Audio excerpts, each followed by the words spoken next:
Hi, my name is Emily, and today I want to share a story about the day my life changed forever. It all began on a cold January morning. I was 24, freshly out of college, and completely lost. My mornings started the same way every day. I'd wake up in my tiny, one-bedroom apartment, scroll through job applications, and wonder why nothing seemed to work out. But that morning, something felt different. As I sipped my lukewarm coffee, my phone buzzed. It was a text from my mom. "Emily, have you thought about volunteering at the community center? It could be a start." I rolled my eyes. Volunteering? How would that help me figure out my life? I was about to dismiss the idea when a memory surfaced, my mom's words from years ago, as sometimes, Emily, the path forward isn't always straight. You just have to take one step. With a reluctant sigh, I grabbed my coat and decided to check it out. The community center was busier than I expected. Kids ran around laughing, while volunteers set up tables for an art workshop. A kind-faced woman approached me. "Hi, I'm Karen, the coordinator here. Are you here to volunteer?" Yes, I think so," I stammered. "Well, we're short-staffed for the art class. Would you mind helping the kids with their projects?" Before I could think, I found myself sitting at a table covered in paint and glitter. A little girl with big, curious eyes sat across from me. "What's your name?" I asked. "Liler," she said shyly. "And what are you making, Liler?" She held up a piece of paper with the sun and clouds. "It's a picture of my happy place," she said. That moment was small, but something about it tugged at my heart. Over the next few weeks, I kept going back. I wasn't sure why, but being there felt right. I started helping with more activities, talking to the kids, and listening to their stories. One day, Karen pulled me aside. "Emily, I see how you connect with these kids. Have you ever thought about teaching?" "Teaching?" I laughed. "Me? No, I'm not cut out for that."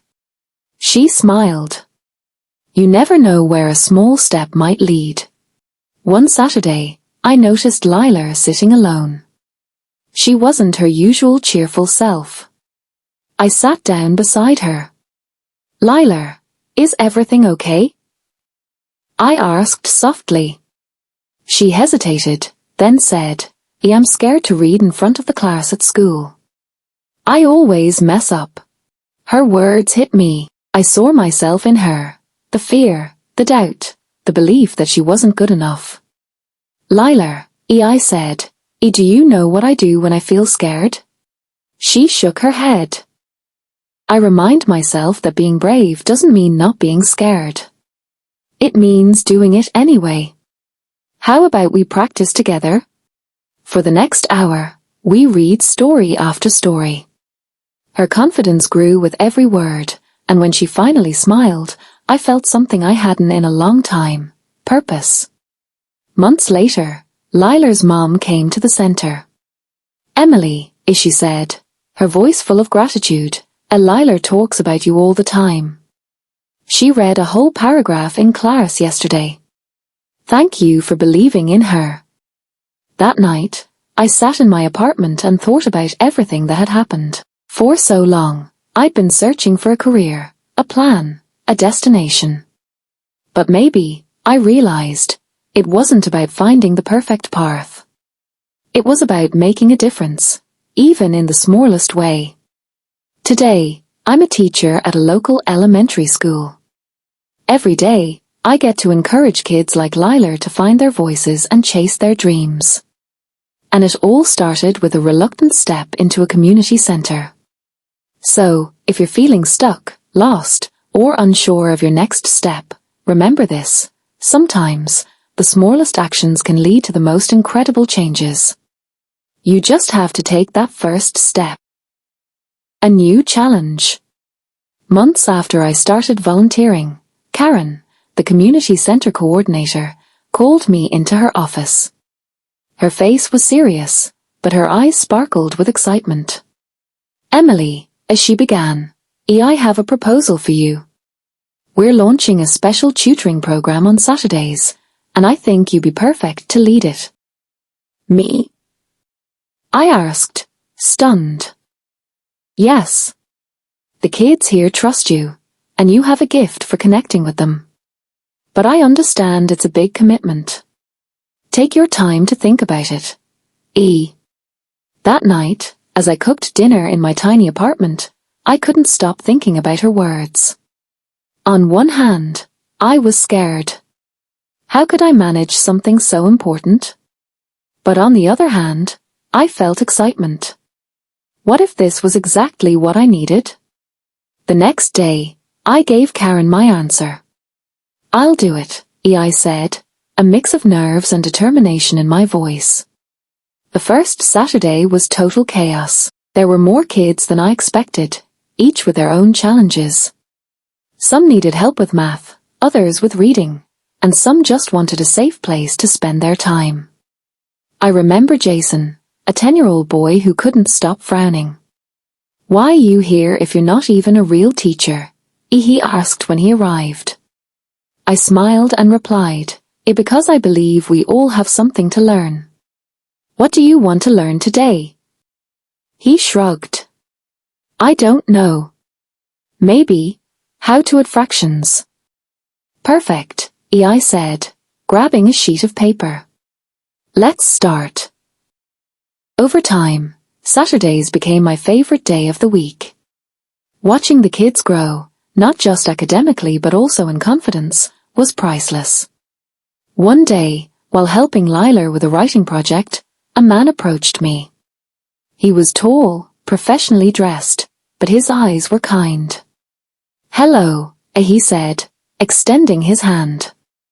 "I'm Mr. Wilson, the principal of the local elementary school. Karen has told me a lot about you." "About me?" I asked, surprised. "Yes. I'm here because I'd like to invite you to give a talk at our school about how small steps can lead to big changes.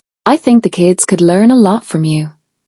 I couldn't believe what I was hearing.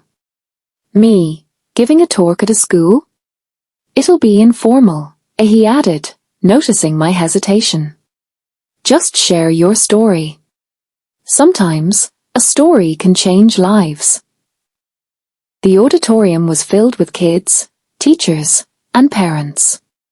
My heart raced as I walked onto the stage. But when I saw the children's faces, especially Lila and Jason sitting in the front row, something inside me calmed. "Hi, everyone," I began, my voice trembling a little. "Today, I want to share a story. It's a story about how one small step can change everything." As I spoke, the words flowed naturally. I talked about my fears, my doubts, and how finding a purpose doesn't always mean having all the answers. When I finished, the auditorium erupted in applause. After the talk, Mr. Wilson offered me a position as a teaching assistant at his school. It was an easy decision. Now, every day is an opportunity to inspire others, to show them that change starts with just one step. This story isn't just mine, it's for anyone who has ever felt lost.